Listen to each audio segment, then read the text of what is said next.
Welcome back, Washed Up Walkons fans. The episode that I have been waiting for, episode 169. And if you thought that possibly I would have matured in the past 18 months between episode 69 and 169, bitch, you're wrong. I'll never grow up. But everybody loves a little cunnilingus. So am I really that wrong? At the end of the day. But really, that's all the 69 jokes I have for right now. I'm back here with my two friends on our podcast on this beautiful Victory Sunday. One of us is very well marinated from the night before, and I think it's time to get into this thing right now. Let's go. Okay. Well, Kevin. You knew that was coming. Kevin, let's think back. What was it that, were we forced into friendship with Drake, or how did that happen? You were his roommate. Yeah, I got to talk to Chick, I think, Ijiasi, who just had a birthday, by the way. Happy birthday, Chick. Happy birthday, Chick. Absolute huge legend. Happy birthday to Chick, dude. I miss that guy. You just call him Hick? Yeah, I left the C out. I don't know what happened. Hey, happy birthday, Hick. Yeah, I think it was the happy, and yeah, I just missed the C there. For those that don't know, listening, many of you more familiar, especially with how active Iowa football has been on social media the last few years. Chick Ijiasi used to play for the Hawks. I believe he graduated in like 2002. He was like in Ferentz's first 4 years. He was the player when we came into the program, or the guy who was in place of Broderick Binns. So we had a lot. Chick was a large part of our being sane in the program, basically. Man, I'll never forget. You know who has that job now? Sam Brings, right? He still has it? Yes, sir. I love there may not be a better job for a former player within the program. No, I feel like you have to be a former player for that job. You have to be, because the ins and outs of everything, you have to, like, you just have to bet on the other side. I don't know if you could ever have a non-former player in that role. They wouldn't be as good at the job. And Sam Brinks, aside from him just being a better worker, a hard worker, better special team football catcher than me, he is an incredible dude, and will probably crush that job for as long as he wants to. But Chick moved on to the Tennessee Titans to basically do that role for them, I believe. And good for him. And it was just his birthday, but he was the one, I believe. Maybe the coaches I don't think the coaches really give a shit. They placed Drake and I together as roommates, which, of course, I mean, does this podcast even happen? If that doesn't happen, like the whole shift of the world could be different. It's the butterfly effect, man. Yeah. And N320 was born and really lives on in infamy. Those who are familiar with Hillcrest, which many of you are, whenever we mention it, there's always somebody who's like, oh, I remember Hillcrest in 1986. I would walk through the quad. Now the quad's gone. Everything's changing. N320, we would wake up to Miley Cyrus every day. Shout out. And that was lit. Miley Cyrus now sounds like a construction worker that's 65. That's 65 years old. I listened to her podcast on Rogan, and it was pretty funny. It was entertaining. We're coming off a little 5-2 weekend, boys. 5-2. Did you think it would happen? Initial thoughts by the guys on this one. Never a doubt, boys. Never a doubt. It hasn't. It feels like every game there's been something where you could like kind of make that little funny tweet, like never a doubt. I mean, a tale of two games. I thought honestly this game at a micro level was almost like a direct representation of how our season has gone. Like pretty good. Yeah. Like started out 0-2. We're on a 5-game win streak. This game specifically, we start out about as dog shit as you could.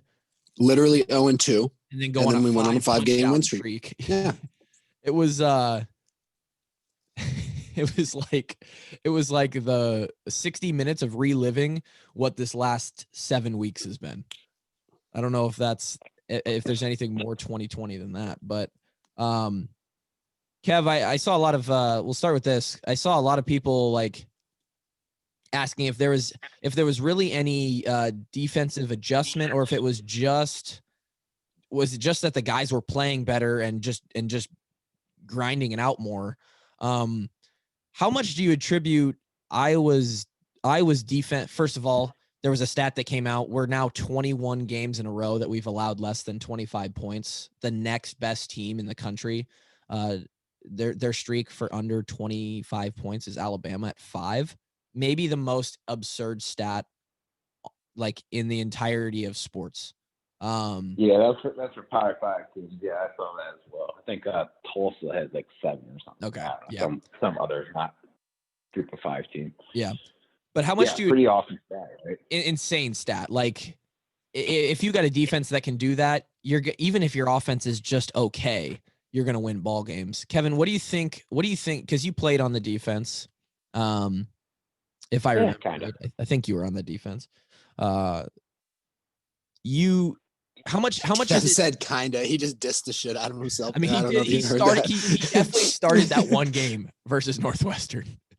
How much is it just the guys getting into the flow of the game, getting their feet wet a little bit, and just like kind of putting the foot in the dirt, or how much adjustment is it? Because I think there's a lot of speculation between fans of like, well, what did we do differently when it was 14-0 versus now we don't give up a point the rest of the game until we put the second strings in. What does that look like?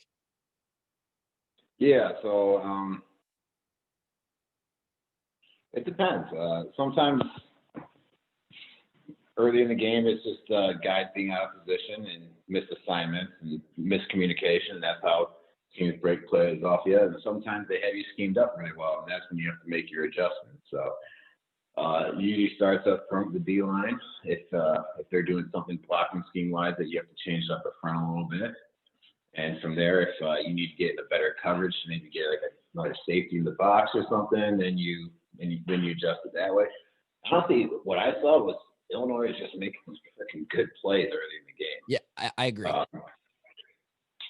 That running back caught an incredible pass versus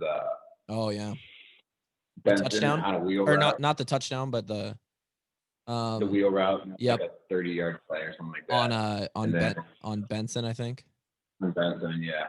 And then that wide receiver made an incredible catch for a touchdown. And I'm just like, good coverage. I don't know what you want. I think was it Riley Moss on coverage there? Maybe I can't remember, but it was an incredible play. Like, what do you want to? What? Yeah. Yeah, sometimes you just gotta tip your hat to the other team. They got good athletes. They make plays every now and then too. But yeah, I don't know. I wasn't on the sideline. Obviously, I didn't really see them doing a whole lot differently. I think they're playing what's called down defense a lot to begin, and I don't know. They kept doing that throughout the game. So I don't know if they really made any huge adjustments, or maybe they're seeing some formations they hadn't seen before. Illinois is lining up in a couple funky formations, and then they just like say, "Hey, calm down. So we're going to do against this." But no, Phil had the safeties down in the box a lot. So yeah, hey, if you're going to beat us, you're going to throw against us. And, Peters early in the game, I think he was like started out 8 for 8. Like, oh, yeah, he was balling. I think it's something that goes a little bit under the radar sometimes is what you pointed out, Kev. Sometimes the other, like we always say, they're on scholarship too. They have coaches who are getting paid a bunch of money too. Like sometimes you just got to accept that this is a football game. Like it's back and forth. Guys are going to make plays. It just sucks when the other team is the one making plays and you aren't and it's lopsided. I think what seems to be I don't know if this is true or not, but it almost seems like this defense kind of gets they just need a few plays to kind of, shake off that warm up rust. And then it seems like they start to come downhill and make decisions a little quicker. I don't know if that's true or not, but it would appear that way. And I think you're right. I think I was really, really impressed with that running back early on in the game. Like that guy, he's really good at finding a hole and getting downhill quick. Yeah, he made some really nice cuts, and he was a tough runner too. They showed him in the warm up and like kind of a close up, and I was like, damn, this dude's kind of jacked. Like, got a little bit of a stallion back there. And the I don't know if he's a guy who out in the open field makes a ton of guys miss. He didn't really have a ton of chances, but that initial cut, if you got a guy that goes downhill fast and can find a hole, he just needs a little bit of space. A guy like that can get you 5, 6, 7 yards because it happens so quickly. And we were getting gashed a little bit early. Eventually we plugged that up. Similar on the offensive side, Goodson has, this game started for us a little slower and picked up as it went along. It's almost like he needs to, he like eases into the game too and gets better as it goes on. Drake, what do you think about what do you think about that? Like T Good, or like an offensive player kind of just getting a few plays under the belt, getting popped a couple times, and then like settling in. Is there something to that?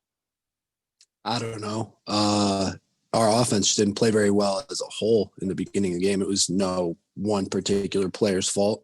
I'd say that everybody was doing their fair share of underperforming. Don't think it was necessarily him. I think I saw a quote from Linderbaum after the game that said the exact same thing. He was like, the offense as a whole, we weren't really doing our job. It wasn't just Spencer. And we'll bring it to Spencer because he was absolutely getting, I mean, there's been plenty of times during our career and even since then in the last 3 years of people getting absolutely pummeled on Twitter for their performance. I can think of the Nate Stanley game against Penn State where we literally made basically the whole podcast after that game was like a calling out the Nate Stanley haters. That was a really fun one to do, by the way. And that was back in the early days, boys. That was yeah. like episode 6. Yeah, it was early on, and we kind of went after the fans, and it was people still give a shit for like being homers. It was like, okay, I mean, we're not going to do that for Spencer Petras here because it's just not necessary. But Spencer was, and rightfully so, it looked bad early on, and we were almost to the point. Like you guys know, if there's anybody on Spencer's side, even though the last 3 or 4 weeks I've said like, he's just not doing what he needs to do. If there's anybody on his side, I was basically to the point where if KF would have thrown Padilla or Hogan out there, I wouldn't have been like what ifing if we kept Spencer in, because there was nothing, there was zero production, and Twitter was fully on the side of Padilla and them. And we stuck with Spencer.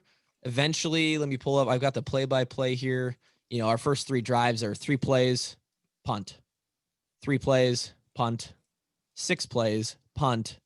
Oh, and then 4 plays, punt. Finally, with 3:35, or no, this is just how long the drive was. But finally, with 9.5 minutes left in the second quarter, we get something going. We find a touchdown, of which Spencer ends the drive on a nice little pass to Goodson, then a nice pass to Amir, and then a really nice pass to Laporta, who makes a play and gets into the end zone. And it seemed like from there, something just kind of caught, and we really didn't look back. I believe once that drive happened, he finished 18 of 25 for basically his stat line. Like, he had all of the stats that he had within 2.5 quarters. So I don't think this is an instance of, oh, Spencer's good. Like he everything clicked. I saw a lot of that on Twitter. Like, oh yes, Spencer finally grew up. Like, he matured into the quarterback. He's finally showing that progress. I don't think it's not as magical as we hope that it would be. Like, you're still going to see some struggles next week against Wisconsin. Like, he's going to make plays that he's made plays all season. Hopefully he did find a little bit of comfortability, but I don't think it's just a snap of the fingers thing. pretty exciting, guys. Once we started to open it up a little bit, we really spread the ball out pretty good. I mean, what did you guys see from Spencer specifically that changed? I was just shocked at the complete turnaround we saw from the first quarter to the rest of the game. Right.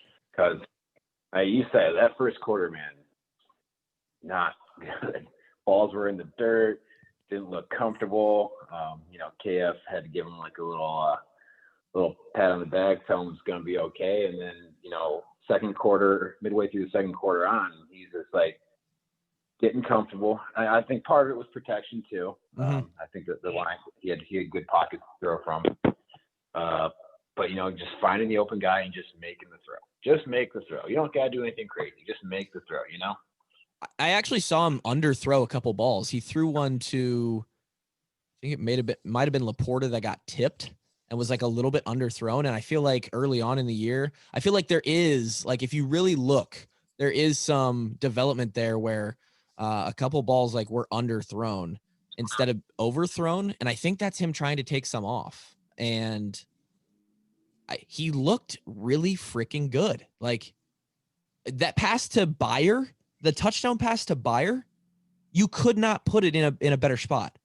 Like, and that's why I tweeted, I was really trying to not get canceled this week on the Twitter. I tried, guys, and I think I succeeded.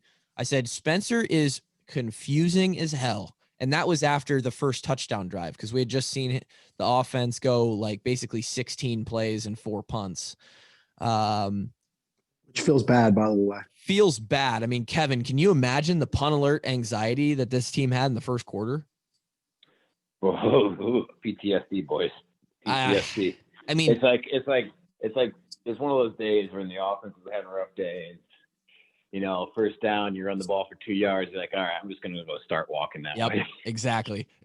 For me as the snapper, it was basically as we got the ball back on offense, it's like, all right, well, let me get a practice rep because I'm probably going out in about a minute and a half. So, and when we say punt alert, I don't know if we've ever described that. We for sure have. I'm pretty sure we have. Okay. For those that are new, it's basically whatever. There was a coach designated to gathering the punt group on the sideline. During our time, it was Coach Doyle. So, the intensity was even greater. He would put his hand up and just start screaming punt alert. And anybody who was basically a 1 or a 2 potentially could be subbing in for a guy that was on punt, had to make their way there so that we could get, a little huddle up, talk about what we were going to do. And there, for some reason, there was just a lot of stress associated with it. I don't know why. Because the punt is a very anxious play. There is so much that can go wrong in a punt. Yeah. Mm-hmm. I think he says it's the most exciting play of the game. I agree. I think it all stemmed too from when we completely overhauled our punt scheme after McCaffrey took it to the house on us, or what was it? Was it that we overhauled it before 20? No. It was, we overhauled it when Nebraska beat us with 2 punt returns. That's what we did. God, that game in 2014 was bad. And then in 2015, that's when Wallace took over the punt unit, and we made punt more important than offense and defense, it felt like. Yeah, we did, because we put Josie Jewell on one of the worst possible positions that you could possibly play on an entire football team, just because they knew that they could trust the guy. Like, yeah, there's other guys that you can trust to get their face blown off as well, Wallace, not your best defensive player. I'll tell you what, though, for 2015, 16, 17, I don't know if the amount of trust and like confidence I had in our punt units, like the 11 guys that were running out for punt team, I felt like we were a team of gladiators, like that we were that locked in. Kevin was a part of that. Drake was a part of that. We had guys like Gervais. Josie was on there for 15. I think they finally got him off there on 16. We got like Hewlett back there. Yeah, it was after he got basically knocked out one game on punt. And they're like, okay, well, let's just not have our best player getting killed on punt anymore. Yeah, that was probably a good idea. The shield, a very, very important, it showed up in the Nebraska-Purdue game. I don't know if you guys got to see any of that. Purdue ran through the face of, I mean, just absolute horrible gap blocking by the Drake. You would have puked. It was that bad of form and technique. And they blocked a punt and almost changed that game around. Although Nebraska and the Frosties, why aren't they the Nebraska Frosties? Like, and they're fucking like, can we get the ice cream cone as their mascot or something? It shouldn't be a Husker. It should be a freaking Wendy's cup. Or a snowman, because all of Nebraska for the last 10 years have been a bunch of snowflakes. Somebody listening, please draw up like a t-shirt design of the Nebraska Frosties and make their mascot like an animated Wendy's Frosty cup for me. We could sell the shit out of that. But yeah, they had a punt blocked because someone ran right through the shield and it was god awful.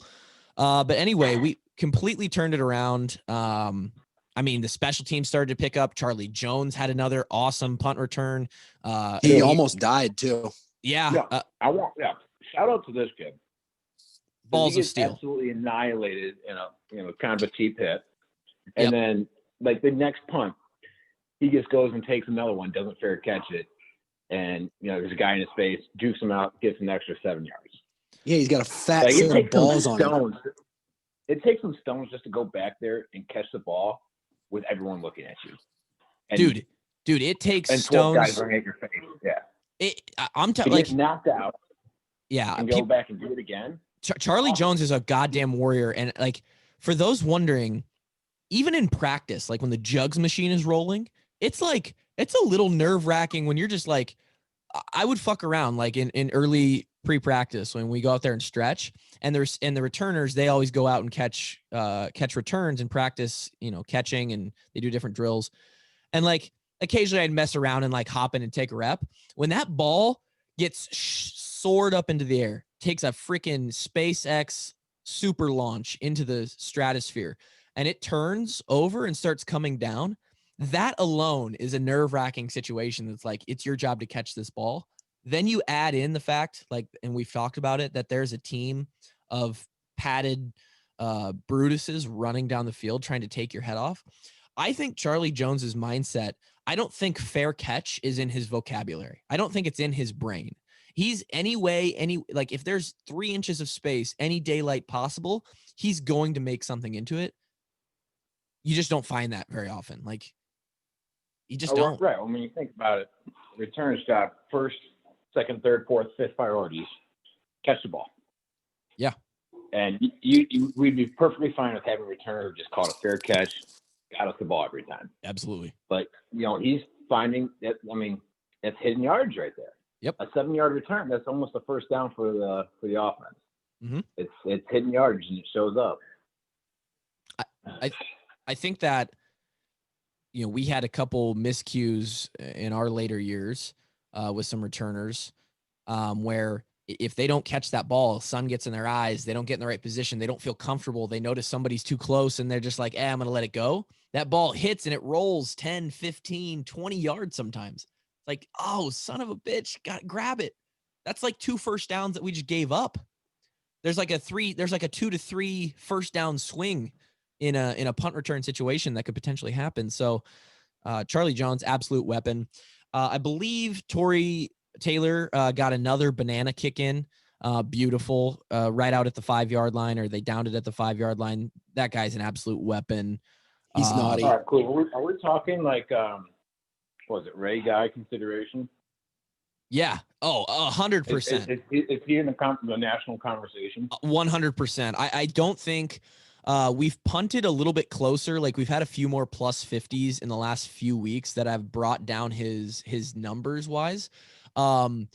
He was, after the first 2 or 3 weeks, leading the Big Ten with average. In fact, I'll pull it up, but Kevin, 100%. This guy is what's his name? Tory Taylor.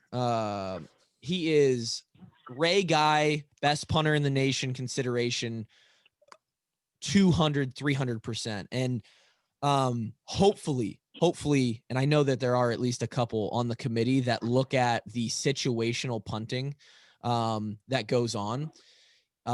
He is He's so good, and you have to watch him, and a lot of times only specialists can truly understand how comfortable this guy is back in the just sitting back there. But I don't know why I can't find his freaking stats right now. It's annoying as hell. But he's absolutely. I believe he was named to the first watch list. I don't know that came out this week. Absolutely. What's really unfortunate in the kicking game.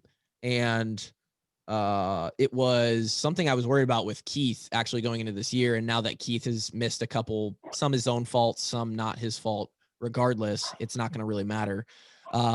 Is that you could have the best kicker in the world. In fact, I believe Oklahoma did it last year. Rodrigo Blankenship, who, to his credit, even though I think Keith is the freaking the Lou Groza Award winner last year, he has gone to the Colts this year and been very good for them. It was Blankenship, Keith Duncan, and then I don't remember who else. I think it was the kid for Washington. The Oklahoma kicker last year did not miss a kick. He was 17 of 17, and he wasn't even a final three because he just didn't get enough opportunities. Sometimes you can do all you can do, and because of the opportunities or the situations that you're in, you don't get looked at. And so it's really unfortunate. That could be the case with Tory, because a lot of times the Ray Guy winner ends up being someone who had to punt deep in their own territory often so that those numbers stay elevated, because he's just trying to pound it as much as he possibly can. Kicking wise, punting, we are in the lead still. Yep. So our average punt is 44.6. That's the best in the Big Ten this year. And the net, the net is also the best in the Big Ten. So yep, he's still leading. 44.6 average punt, 43.7 net punt. So good job from my cover team. That's a cover team is insane. I tweeted about that yesterday as well. Tory Roberts is a really good special teamer. And there's some other dudes that, we got Coach Wallace, you found some dudes. All right. And to put that in perspective, Purdue, Nebraska, Minnesota, those three teams have net punting averages right now of 32, 34, and 35. So just in our punting game, we know alone, what that's like, dude. We've been there. Yeah, we and as much as I love the guys that I would snap the ball to, sometimes it just didn't come off the foot quite like it comes off Tory Taylor's. We're leading both net and average. So that is, and that's, I'm telling you, that's with a bunch of plus 50s where he's had to just like kind of take some off and roll it out. He's the best punter in the Big Ten, 100%. I'd have to look at the national stats, but if he isn't at the award show, which they probably won't have this year, it'll be like some virtual Zoom thing. I would be absolutely shocked. Absolutely shocked. Moving forward, let's talk about defense a little bit more. After those 14 points, what do you know? What do you know? Phil Parker. It just never fails. Nixon making plays, Golston making plays. Linebackers are like just silent assassins on our team right now. They're doing really well. Even on that play, like Kevin mentioned, the wheel route on the running back, like Benson's right there. Safeties, corners, everyone's making plays. Belton is an absolute, Drake, at this point, I'm a fanboy of Belton. I think he might be my favorite player on the team. And when you asked if he's Cam Chancellor, I hope he is. I hope he goes and he becomes Cam Chancellor in the league. I feel like that kid when I watch him play, I feel like he still has 10 years of growth in him. Like I feel like he's so early on in what he potentially could put out on the field. He almost had a pick six yesterday, and kid just plays hard, and I'm excited to have him on our team. I just feel fortunate. Thanksgiving. That was a really nice monologue by you. Any other special things that's popped out at us yesterday? How about the wildcat possession that we had? Yeah, I'm thankful for Brian not being a little virgin anymore in his play calling and opening up the wildcat and all those fun little things. I mean, Dude, when you got Sargent, Goodson, and Tyrone Tracy in the backfield, I loved it. Loved it.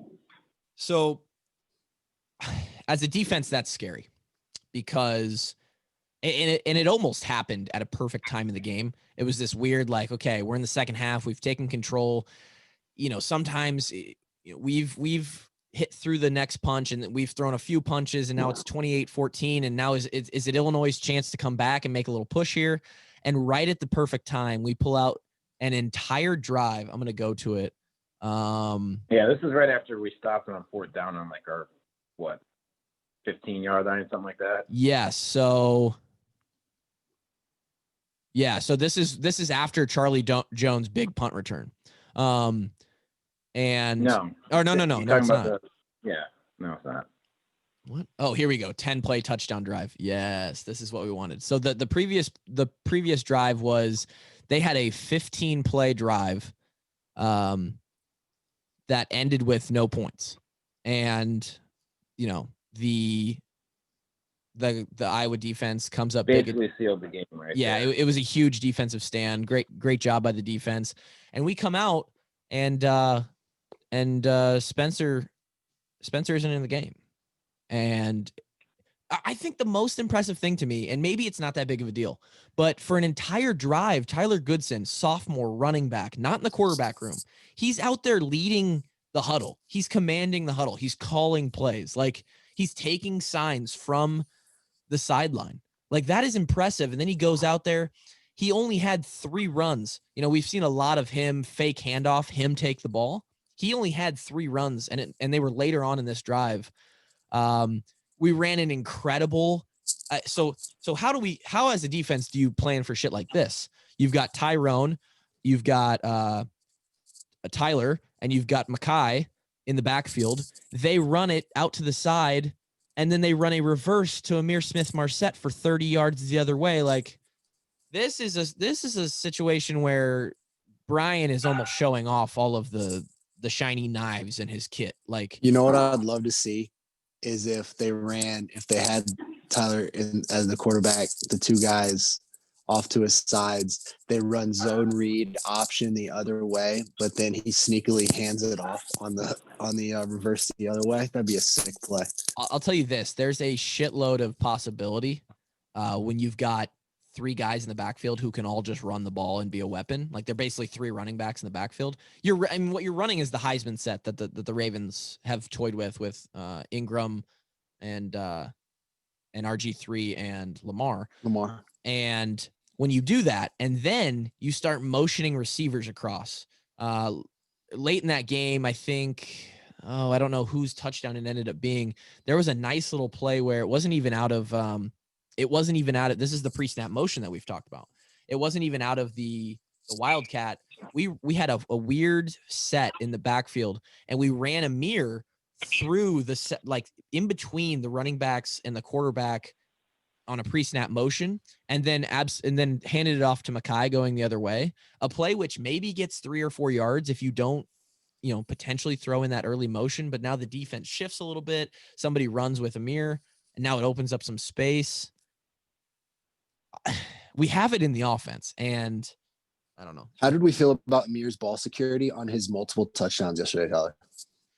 I got a lot of tweets about that. First of all, a lot of people were like attributing, were like, oh, he's tucking it tighter. Nice. Thanks, Tyler. Like, I got multiple tweets like that. And I'm like, if you guys think that Amir Smith-Marset is thinking about me in the middle of this game, it's like, oh, that Kluber kid told me to hold the ball tighter. Yeah, that's asinine. Maybe a coach talked to him and maybe that was in his head. It did seem like he held it a little tighter on a couple plays, but that's probably just confirmation bias of it being a big deal over the last week. I actually really enjoyed, and it was dog shit ball security, because he was just holding it out in one hand and kind of taunting the guy on the quick motion throw to him. The first touchdown pass, he kind of like walked it in and was talking shit while he scored the touchdown. It's a different situation there. Like, he knows that he's out on an island and the only guy that's near him is 3 yards away and he's looking at him. when he holds the ball out to the other side of his body, it's almost like it was like, hey, I'm scoring this touchdown. Fuck you. And I honestly kind of liked that. Yeah, you were a big shit talker in your day. No. Me? Yeah, you talked as much shit as I did. I don't remember that. I mean, yeah, when you're only on the field for 8 plays, you got to make it exciting somehow, you know? So maybe you call out some guy's mom, or, you know, talk about some guy being a little chubbier than he maybe prefers to be. Talk about what you're going to do with his girlfriend after the game, after we give him the dub. Yeah. I usually like to jump in on other people talking shit. Like, and I the only reason was because I know that when people see the long snapper 5'10" guy who gets 8 plays a game step up and start to say something, like there's something about that situation that just pisses people off on both teams. Our team was probably like, Kluver, shut the hell up. Like, you're the long snapper. Please stop talking. And the other team is like, you're a fucking long snapper, dude. Quit talking to me. Like, you have nothing. And it just, you know, it provided a little entertainment, because otherwise it was fired you up, dude. Otherwise it was just punt alerts and freaking, you know, not having any kind of control whatsoever in the rest of the game. So, yeah. One thing that did happen this weekend, Iowa State, they're locked in for the first time in school history. I believe they are the solo leader of the conference as it heads into the final week of the regular season and the championship. It's just mind-blowing to even think that, because they didn't start off good. They started off the year looking about like we did, to be honest. Yeah. They you know, granted, Louisiana Lafayette, I believe, is like 8-2 or something like that, 9-1, or, you know, they're decent. And that loss looked a little worse as time went on. Iowa State's 7-2. They're going to play, or 8-2 maybe. I don't know. They're going to end up playing Oklahoma, I believe, in the Big 12 championship. And I don't know how to feel about it. As a player, and out of respect for those guys who have worked their balls off to kind of turn that program around, and Matt Campbell's a good coach, I want them on the inside to experience what it feels like to like get that validation. Something that we never got. We felt I'm down for them to win, because if we don't play in their conference, we didn't play them this year. Even if we did play them this year, I think we would have won, just because that's, you know, the big brother always finds a way to get it done. Like John Jones always found a way to get his belt back at 205. It's true. And the Hawks always found a way to get the trophy back, you know, barring 2014. We'll forget about that whole year in general. 2014 and 2020 can both get fucked. So we just know how to win there. But if it's not us that they're playing against, I genuinely want to see them succeed. A lot of them are kids that come from the same background we do. Yeah, exactly. I want them to win for the guys on the inside. For what it's going to do to their fan base, I hope they lose. The fans can fornicate themselves to the moon, then to Mars to melt from the sun's heat, then to Pluto to freeze into galactic Arctic shit. Okay. That's one way to put it. But yeah, the 1 year that it's potentially going to happen, and it's hard to beat a team twice. They've already beaten Oklahoma. I think it will be an actual really good game. Like it's going to be a great game to watch, I think. I think, Oklahoma's gotten a lot better throughout the year. They started off the year really, like 1-2, really rough start. They've been playing a lot better lately, but Iowa State's going to have a week off. Oklahoma has to play West Virginia next week, and then they go to the championship. So, I mean, I think Iowa State's going to be the favorite. I think they are too. And you think they're going to be the favorite? Yeah, I do. I think so. Oh, man. I think it's going to be an incredible game. I think that Iowa State, if they win, like, I don't know. Like, it's kind of like the incumbent who, like, you know, Oklahoma wins the Big 12 almost every year versus the team that finally gets there. Like, you got to imagine the Clowns are going to be more hungry. They're hungry, dude. They're hungry as hell. I mean, imagine just, I mean, it's like us in 2015. And for those players, I hope that they do not experience what we experienced, because that is a hurt that runs deeper than the than the ocean. It is a depth of pain. And I tweeted there was a retweet video. I guess it was 5 years from yesterday. 5 years from yesterday that we played that game. What'd you say, Kev? Are you guys over it yet? No, I'm not over it. I'm never gonna be 5 over years, it. dude. 5 years Fucking ago, never. my soul died. Kevin, Never. you remember going up to the 21st floor of that hotel after the game. Yeah, let's just get it. Let's just get the clear the air. We all wanted to kill ourselves, and that's the only way there is to put it.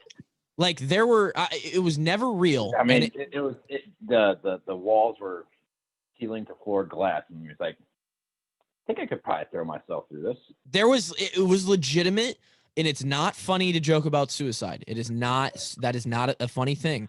But the reality of it was there were some kill myself jokes after that night when we walked up into the hotel room and we're just sitting there like, what do we do now? Like, what? As it was one of the worst nights of all of our lives. It hurt really bad.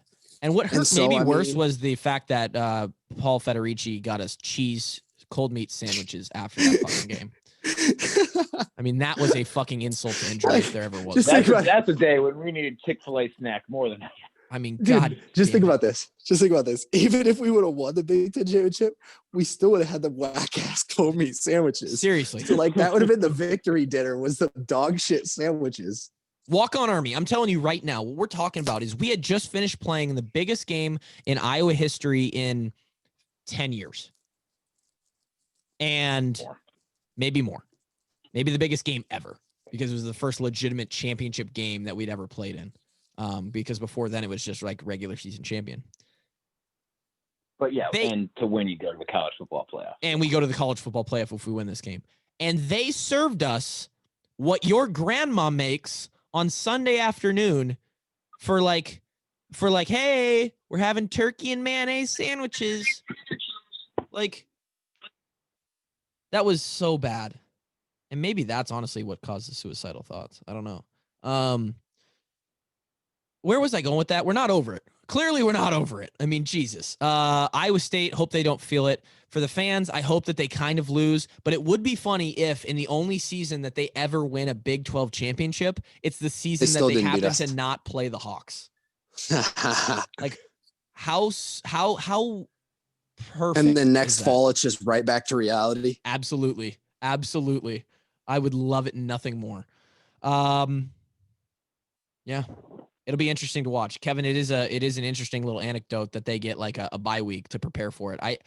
My money's on Iowa State. I actually would, depending on what that line is, I'll be interested to see the betting opportunities. But the Hawks are 5-2 and 1 point away from basically going to the Big Ten championship this year, which hurts maybe even more. Definitely than hurts. some stuff. Let's not talk about it.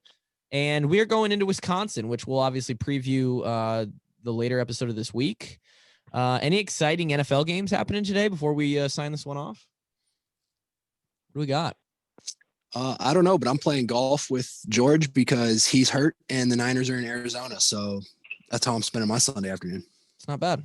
Not bad. Kevin, how's the rest of your day look? Not too bad, man. I'm just gonna get some breakfast in me here, and then watch a little NFL Red Zone for the final week of the regular season for fantasy, and Huge. hopefully secure the first week bye. We'll see. Yeah, let's get a little Kev, fantasy make update. sure- How we doing? I'm actually playing Kevin this great week today. and I'm throwing Playing the great game. I'm today. not even starting a quarterback. Wow. Well, I think you're gonna lose regardless, but I was, you know, but now I can say that I threw it. And Kevin, that secures you a playoff spot? I'm already secured in the playoff, but I'm trying to get the 2 seed so I get that first round bye. Tasty. Kev, make sure you get your Traeger fired up because you know that it's a 10-hour process for the slow roast. I wish I had a Traeger booze.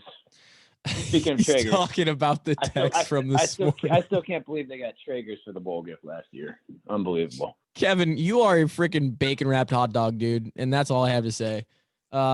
This is Wash Up Pig Walkons. in a blanket. Yeah, dude, you're just a freaking bacon wrapped wiener. And that's episode 169, a perfect way to end it. Everybody enjoy their Monday or Tuesday when you watch this. Hopefully you're having a fantastic week. And we're rolling into the last week of the regular season. Hawks got a chance to beat the Wisconsin Badgers, who again didn't look that good yesterday. Scored 13 points in the last 2 games. Not great, boys. Not great. Iowa's defense maybe chomping at the bit a little bit. We'll talk about it on Maybe we get Thursday. the bowl back in the building. Yeah, we're gonna rip their heads off, shit down their necks, and bring the bull back to Iowa City. Yeah. What's his name? Doesn't he have a name? Didn't someone name him during our time? It was like shit, I forgot. That bull's coming home, boys. That bull is living in Iowa City for the next year. We're gonna talk about it on Thursday, episode 169 of the Wash Up Walk-Ons. We'll talk to you next time. Peace.